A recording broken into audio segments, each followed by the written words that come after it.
Hi, I'm Jenny Fish from One Big Happy Yarn Company. We want to be your yarn shop no matter where you are. Today, I am so excited. We are going to finish our socks. If you missed any episodes along the way, feel free to go back and watch them anytime. And if you still need supplies, click the link below or go to onebighappy.com. So here are our socks. We're so close. We're using the beginner lightweight sock pattern from Knitting Pure and Simple. Our kit at onebighappy.com includes this printed pattern plus a skein of Mono Steel Uruguay Alegria. Let's kick it off. Let's do a quick recap on how far we've come. We started off with the cast on and we went into the ribbing. Then we knit down the leg portion. I showed you how to do the heel flap, how to maneuver the stitches along here to create this little pocket. We picked up our stitches here, created the gusset, then we've knit along our foot, and now we are ready to do the decreases for our toe. We have a stitch marker down here that shows us that this is the beginning of the round. We're going to knit to 3 stitches before the end of needle 1, and this is our needle 1. So I'm going to pick this up here. This portion is called the shaping of the toe. You subtract 2 inches from the length of the foot that you're knitting for, and that's when you start these decreases. So if my foot measured 8 inches, I would start this after 6 inches from the end of the heel to the bottom of my needle. Okay, I am 3 stitches before the end of the needle, and we are going to knit 2 together. So I have 2 stitches, 1 and 2. I'm going to slide my needle under both of those stitches, wrap the yarn, pull it through, and knit those 2 together. Then I'm going to knit 1 stitch, and now I'm moving on to my next needle. The knit 2 together is a slanted decrease, and it slants to the right. And then on needle 2, we're going to knit 1 stitch and then SSK, which means slip, slip, and then knit through the back loop. So we're going to slide these 2 back to that needle, keep our needle in the back, wrap the yarn around, and pull it through to knit those 2 together. This is the same decrease that we used when we were doing the gusset. We used the knit 2 together and the SSK there. We're also using it here, but this time we're doing it on both sides of our toe. So you'll see that as we go along. We did our first decrease on needle 1, our second decrease on needle 2, and then our third decrease is also going to be on needle 2, 3 stitches before the end of that needle. So now we will continue knitting along till we get to 3 stitches before the end of needle 2. And remember, for all the specifics of row by row knitting, be sure to refer to your pattern. I just want to go through the techniques on how to do each of these steps so that you're familiar with it when you come across it in your pattern. One other thing I want to go over too is sometimes you'll get a little fiber caught on the tip of your knitting needle. Don't worry about it. It happens. Just slide your needle out, remove that fiber, and pick up and continue knitting as normal. It happens to all of us. Okay, I've got 3 stitches left on my needle, and on this one I need to knit 2 together. So again, I'm going to slide my needle under 2 stitches, wrap my yarn around, and knit those 2 together. Then I'm going to knit 1. Now I'm moving on to needle 3. On needle 3, I'm going to do my decrease right away, and it's going to be a knit 1. That gets me connecting these 2 joins together, and then an SSK, which is slip, slip, slide my needle back in. I already have my needle in the back loop, and I'm going to knit through the back loop, and there we go. There's my next decrease. Now I'm going to knit to the end of this needle. The next round is a simple resting round. That means you knit all the stitches all the way around. When you get back to your beginning round, follow your pattern instructions. As you get closer to the end of your toe, you're going to move more towards doing more decreases on every round. So just follow that. Once you're ready to cinch the toe, meet me back here and I'll show you how to do that. So I'm at the end of my toe. I'm just about ready to cinch it up. I've got my yarn cut off here with my tapestry needle ready to go. There's a bunch of needles in here. It's a little finicky, but I just want to show you we have 2 stitches here, 4 stitches on our second needle, 2 stitches on our third needle. We've just finished that last row. So now we're going to cinch up the toe by pulling this yarn here through the stitches. We're going to start in the same order that we knit them. So this would be if we were continue knitting, this would be the first stitch that we're going to knit, but instead we're just going to slide our tapestry needle through. First stitch, slide it off the needle, slide the tapestry needle through the second stitch, slide it off the needle. We can remove that needle. We're going to move forward to needle number 2 that has 4 stitches on it. We're going to do the same thing, slide that through. We're sliding all of these in the direction as would be if we were sliding as if to purl. Here we go. We are down to our last needle and our last 2 stitches. How exciting! Slide through these 2.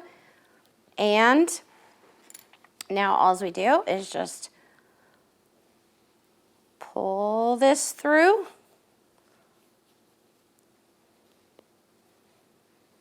There we go. And that cinches up our toe.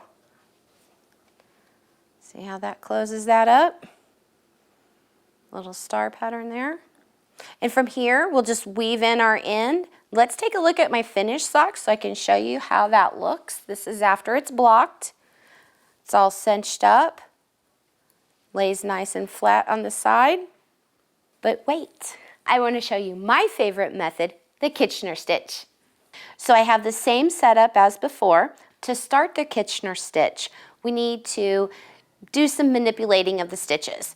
Here we have 2, 2, and 4, and I want 2 needles with 4 stitches on each needle. So I'm going to slide these 2 back stitches here onto the 1 needle, like that. So now I have 4 stitches on the back and 4 stitches on the front. I have my working yarn coming from the back stitch. I'm going to slide both of my stitches towards the tips of the needle and prepare to start the Kitchener stitch. So to do this, you may need to talk to yourself. It takes a little bit. It's kind of a mantra to go through the Kitchener stitch. To start, we're going to slip our needle through the first stitch as if to purl, slide our thread through. We're going to slip our needle through the back stitch as if to knit and pull the yarn through. We're going to go back to our first stitch and slip as if to knit and slide that stitch off the needle. Pull our yarn through. Now we're going to stay on the front needle, slide our tapestry needle through as if to purl, and that's going to stay on the needle. Then we're going to go to the back. We're going to slide as if to purl and slide that off the needle. Then we're going to stay on the back as if to knit, and I leave that on there. Then I go front needle as if to knit and slide it off. Front needle as if to purl, leave it on. Back needle as if to purl and slide it off. Back needle as if to knit and leave it on. And that's the repeat that we're going to keep going for these next 2 stitches. So we have front stitch, slip as if to knit and slide that off, and then front stitch as if to purl and leave that on. Back stitch as if to purl and slip it off. Back stitch as if to knit and leave it on. And then we're just going to finish up these last two. Front stitch as if to knit, slide it off.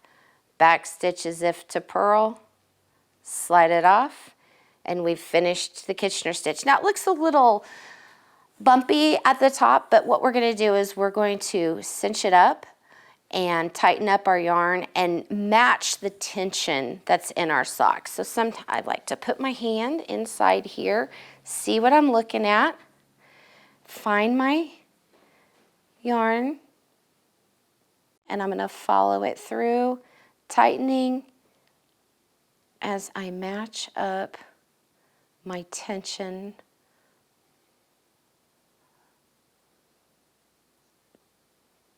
This bent tip needle makes it so easy to grab those threads and tighten them up. And cinch up that toe.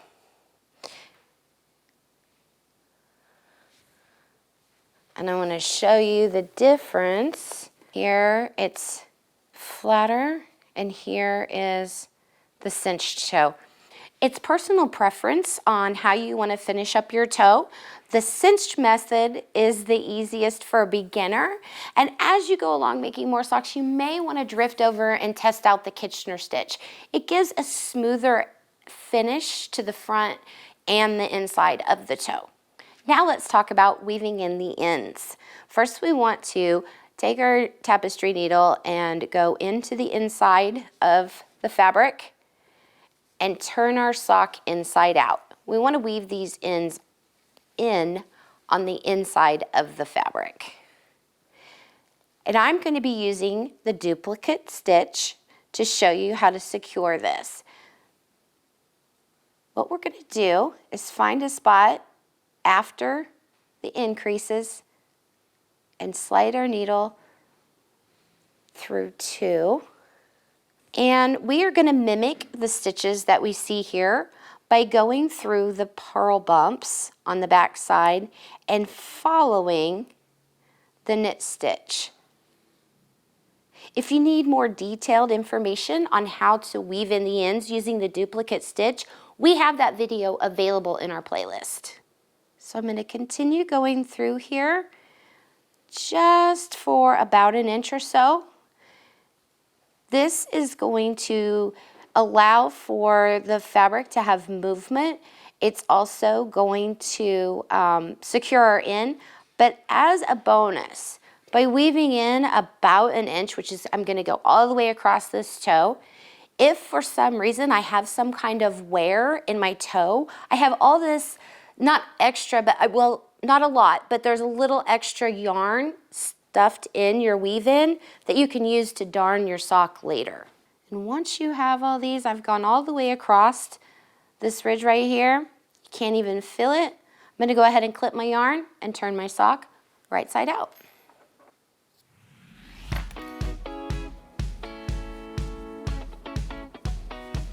Look at that. That looks so good. That is the Kitchener stitch toe. You thought you were done, but now we have one step left, and that is blocking our socks. And we are going to be using the One Big Happy Yarn Company sock blockers. I want to take a moment to show you how to put these together because they are customizable by the size of shoe. So for me, I wear a size 8. The sock blocker comes in 2 pieces. We have the main, and then we have the adjustable toe side. So I'm going to lay this down here and show you.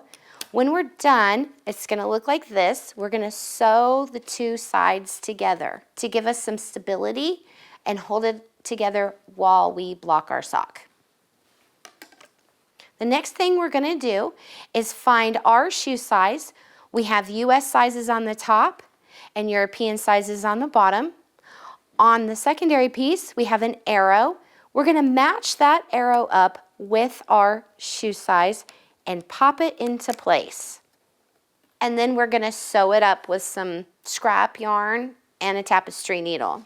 Be sure to line the arrow up with your shoe size, and we're kind of going to do a back and forth so that we can secure this.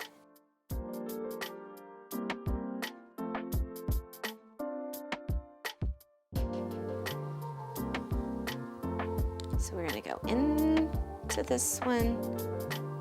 We're going to go all the way across. This just holds this template piece in place, keeps it from falling out, and allows the template to be adjustable. We've got the little cutouts here, so when we go to block it, you can leave it on here to dry. There we go. And then on the back side, you can just tie these together to hold it into place. And now we have secured that toe piece and we are ready to block our socks. I have a bowl of lukewarm water. I've got a little bit of wool soap in here. I'm going to take my sock, press it down in there. We're going to let this soak for about 30 minutes. We want all the water to be absorbed into the fibers. We don't want to wring it. We don't want to mess it up too much. We just want it to give a nice little bath. Now this is 75% superwash merino wool and 25% of a synthetic fiber. You are able to wash it on a gentle cycle in a garment bag in your washing machine, so it can take a little bit of disruption of the fibers, but this is the first time and we want to get our stitches evened out and relaxed, so we want to be a little gentle with it on this first time. Once we have soaked our socks for about 30 minutes, we know that the water has gone into all the fibers. We want to pull it out and just squeeze all that water out of there. Gently squeeze it out. Then we want to bring in our towel. Let me move this out of the way. We want to lay our sock out. Already I can tell it is feeling like so soft and it has like this clay-like feel because the water has gone into all the fibers. Lay it out on our towel. We want to roll our towel tightly. This just helps wick out some of the extra moisture that's in our sock. Gets us going. You want to press. And by doing this, we're really not, agitating it too much. Just getting a little extra of that water out. Then we are taking our sock blockers and we are going to slide right in like this.